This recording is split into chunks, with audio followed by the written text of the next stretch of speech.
धारा 370 हटाने के बाद भारत सरकार ने एक बड़ा और ऐतिहासिक कदम आज जम्मू और कश्मीर में उठाया है। वहां पर सबसे बड़ा मुद्दा था स्थानीय निवासी यानी डोमिसाइल होने का, और जम्मू कश्मीर के नए डोमिसाइल एक्ट को आज से लागू कर दिया गया है। 15 साल जो भी कश्मीर के अंदर रहा होगा, इसमें वो लोग भी शामिल है जो बाहर से अलग धर्म के लोगों से या अलग राज्य के लोगों से विवाह कर लेते हैं, वो कश्मीरी बहनें भी शामिल हैं, और साथ ही साथ वो लोग भी शामिल हैं जो लंबे समय से कश्मीर में रहे और भगा दिए गए, जैसे कश्मीरी पंडित, वो अब वहां के डोमिसाइल हो जाएंगे। ये अपने आप में एक बहुत बड़ा निर्णय है जो कश्मीर की पूरी डेमोग्राफी को बदलने की ताकत रखता है। हम बताएंगे क्यों चीन बवाल कर रहा है इस वक्त पाकिस्तान में घुसकर, पाकिस्तान में डैम बनाकर, और क्यों नेपाल को उकसाया जा रहा है। उन तमाम बातों पर हम आएंगे, लेकिन उससे पहले देखते हैं कि क्या है इस डोमिसाइल एक्ट में। धीरेन्द्र पुंडीर हमारे साथ जुड़ गए हैं। धीरेन्द्र, जम्मू कश्मीर के अंदर डेमोग्राफी बदलने का सरकार का एक बेहद महत्वपूर्ण कदम है, इससे क्या परिवर्तन आने जा रहा है ग्राउंड पर? इसमें काफी बड़े चेंजेस हैं दीपक जी, क्योंकि ये 16 को इशू हुआ, रात में इशू हुआ, जिसपे हम लोग जिस दौरान और तमाम चीजें चल रही थी, उसी दौरान सरकार ने एक बड़ा चेंजेस दी है।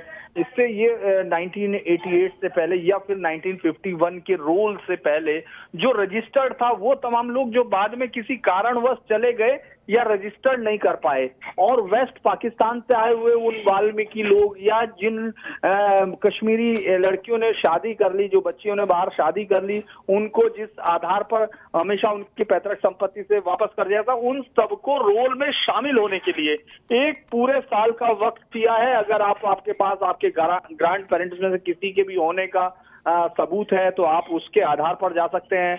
तमाम आपका इस 1951 के इलेक्टोरल रोल में आप अगर थे, आपके ग्रैंड पेरेंट्स थे, मतलब उनमें से कोई भी, तो उनके आधार पर आप शामिल हो सकते हैं। आप किसी दूसरे राज्यों में माइग्रेंट वर्कर के तौर पर थे, माइग्रेंट लेबर के तौर पर या माइग्रेंट सिटीजन के तौर पर आप थे, लेकिन आपने इधर रजिस्ट्रेशन नहीं कराया था जम्मू एंड कश्मीर में, तो आप करा सकते हैं। यानी ये काफी बड़ा बदलाव है, और बहुत लोग जो वेस्ट पाकिस्तान से आए थे दीपक जी, तब से लेकर आज तक वो जिन एब्जेक्ट जो कंडीशंस हैं उसमें रह रहे थे, लेकिन उनको कभी भी उसकी नागरिकता नहीं मिली थी।